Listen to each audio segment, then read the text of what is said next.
Ano ang maiaalay mo? Maligayang araw ng Biyernes, kapanalig.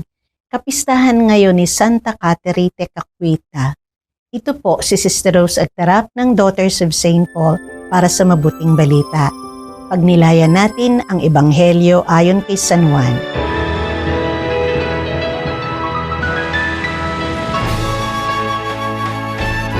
Nagpunta si Jesus sa iba pang aplayan ng lawa ng Galilea sa may Tiberias. Sinusundan siya ng maraming tao sapagkat nasaksihan nila ang mga tandang ginagawa niya sa mga may sakit.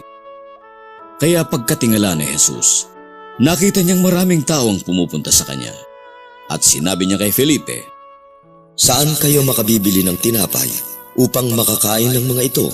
Sinabi niya ito bilang pagsubok sa kanya, sapagkat alam niya kung ano ang gagawin nito.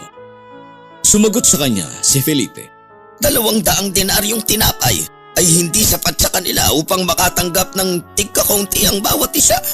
At sinabi naman sa kanya ng isa sa mga alagad na si Andres na kapatid ni Simon Pedro, "May bata dito na may 5 tinapay na cebada at 2 isda. Ano ito para sa pagkarami-raming tao?" Madamo sa lugar na yon, kaya sinabi ni Jesus, "Paupuin ninyo ang mga tao." Kaya nag-upuan sila, halos 5,000 katao.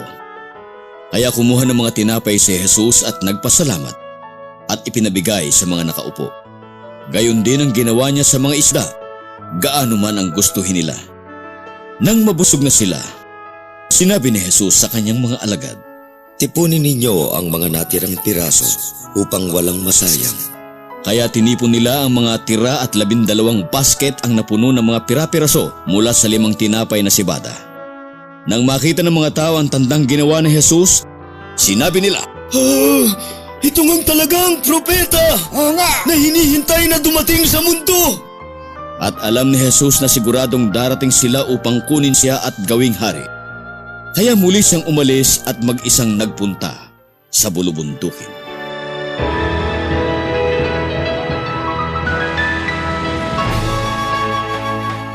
Habang nasa biyahe ako pauwi sa probinsya, naantig ang puso ko kapag nakakakita ako ng mga nangangalakal.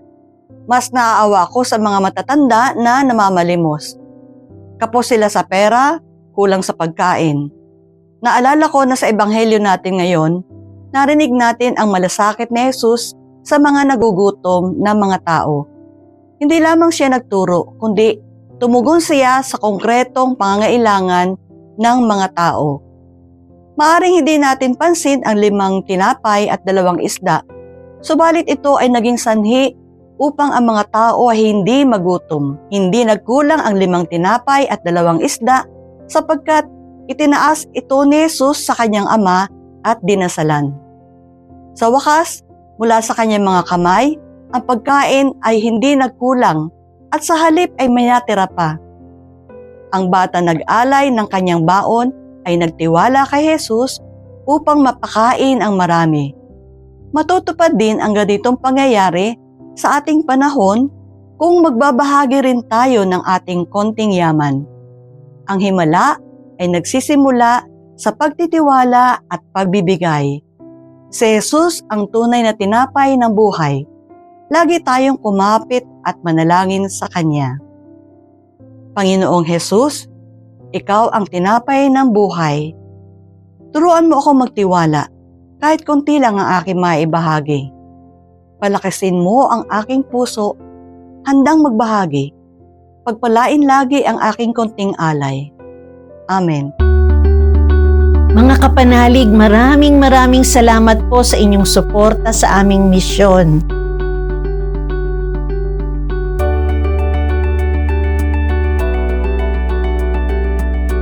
Subscribe, like, share, and follow po lines sa aming social media accounts.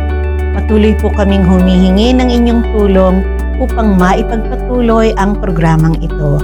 Maaari po ninyong ipadala ang inyong love offerings at donasyon sa aming donations channels. Makakaasa po kayo na kasamang lagi ang inyong mga intensyon at kahilingan sa aming panalangin araw-araw. Ito pong muli si Sister Rose na nag-aanyaya sa inyong manalangin. Sa iyong pagkabuhay muli, Panginoong Hesukristo, binigyan mo kami ng bagong pag-asa at pinalalim ang aming pananampalataya.